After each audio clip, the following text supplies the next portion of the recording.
I used to struggle with a ton of worry and anxious thoughts constantly until I learned what I'm going to share with you today. I still have those kinds of thoughts from time to time, but they just don't control me the way that they used to. I want you to know it is possible to break free. I'm Nicola, and for the last 25 years I've been finding ways to release my issues and break my patterns of pain so I don't repeat the cycle. And I'd love to help you do the same. I just want to let you know that it is totally normal to have worries or anxious thoughts. Everyone has them, but they don't have to take over your experience. If you're feeling game, comment below with the things that worry you the most so that we can learn from your experience and understand that we're not in this alone. For me, what I've had to struggle with in terms of worry and anxious thoughts over the years is thoughts around my loved ones becoming hurt, having an accident, going out of the house, getting seriously injured, or not even coming back. And so over the years I've had to learn to turn down the intensity of those thoughts using some of the things I'm going to share with you today. So worry and anxiety basically come from us repeating negative thoughts about the future. We are focused on what might go wrong in a situation that hasn't actually happened yet. And these thoughts can seem very real, very compelling, all-consuming. Trust me, I know. And we have to give credit to our brains because they are actually trying to protect us by running us through scenarios of things that could happen so that we can prepare for that. But some of this stuff really isn't that helpful. There's nothing we can do. It's out of our control. So this worrying, this anxiety is ultimately unproductive. It's not problem solving. It's rehashing possibilities that haven't yet happened. So the most powerful technique that I've come across to actually take the intensity down of these worries, of these anxieties, is to bring myself into the present moment as fully and completely as possible. This is also called grounding yourself. And I've got a guide with over 97 different grounding techniques that you can use to help bring yourself into the present moment. But when you ground yourself, when you bring yourself into the present moment, you are solely focused on what is happening for you right here, right now. And it keeps your mind busy. It blocks out those worries. There's no space for those anxious thoughts to come in. It blocks out the negative emotions, the guilt. You can do things like breath work, focusing on your breath. But what's really important is that you bring your mind completely to bear on the exercise, putting every ounce of your attention on how your breath feels moving in and out of your body. You can do a body scan, feeling into different parts of your body, the clothes on your body, the chair you're sitting on, aches and pains, tension, any sensations going on in your body. Full focus on that leaves no room for anxiety or worry. You can also do the 5-4-3-2-1 technique, which is 5 things you can see, 4 things you can touch, 3 things you can hear, 2 things you can smell, and 1 thing you can taste.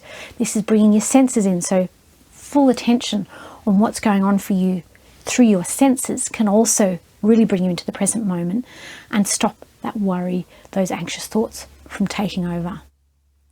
There are 2 other skills that are really valuable in helping you bring yourself into the present moment. And the first one is awareness, developing awareness, because you need to be able to catch those thoughts as they happen. You need to be able to realize you're going into this worry, this anxiety. And as you do that, you can observe what's going on for you, what triggered it, what thoughts you're having. Just be more aware of the thoughts that are going through your head and be able to stand back from it a little bit. And then you can do a reality check and say, well, is this actually a legitimate concern, or is it a little bit exaggerated from what's likely to happen? And ask yourself some of those kinds of questions. And journaling can be a really great way to develop awareness so that you can actually go through what's going through your head, all the things that are contributing to that. Seeing them out on paper can be really helpful for you to just develop that awareness of the worries and thoughts that are taking control of your experience. The other skill that's really valuable to develop is the ability to choose your thoughts. And there are a few different tricks you can use to do this around worry and anxiety. The first one is to set yourself a time limit or schedule your worrying. So you might say, I'm going to worry for 10 minutes and then I'm going to stop. So that's my allocated worry time. And then as you go through your day, maybe those thoughts come back up and you can say, oh no, actually I'm going to worry about that later. I'm going to think about that later. I'll schedule in 10 minutes at the end of the day or tomorrow morning, and then I'll do my worrying about that then. And so you're allowing yourself to worry. It's okay for you to worry, but you're constraining it and you're giving yourself a break the rest of the day from those thoughts. Another strategy you can use is the stop, shut up, or cancel strategy. And this is when you have these thoughts, you say to yourself, shut up, shut up, shut up, or cancel, cancel, cancel. And you are basically drowning out those worries and anxieties. You're using a word that means stop. No, don't do that. But you're also just saying it over and over and over and over. And when you're doing that, you're giving your brain something to focus on, so it can't be focused on the worries or the anxieties. And that can be quite effective too. A third strategy you can use is to focus on problem solving. Think about what about this situation you can control, and what constructive actions can you take to reduce the concerns that you have, whether it's talking to someone, whether it's changing the way that you do things, just thinking constructively, okay, there is this situation that is causing concern for me. What can I do about it? And focusing on that and putting the brain to work to actually find helpful solutions to the situation. The fourth strategy you can use is to give yourself a kind of pep talk, to reframe the way you're seeing the situation, to make it a more positive experience, to shift your perspective to different places, to see things in different ways. And by doing that, by talking yourself into a better place, you will start to feel better, and those anxieties may get turned down. And one of the most powerful practices that I've found to develop the skill of being present, of having that awareness, of taking more control of my thoughts, is meditation. And I've got a guide with explanations of the 10 most common meditation techniques that you might want to download. But meditation helps you to develop that mindfulness, and that mindfulness gives you that presence, that ability to be here in the present moment, to be aware of what's going on, for you to understand, observe your thoughts without having to react to them, and to have more control over what you do think, because the more you meditate, the less your mind gets to say what you think and when.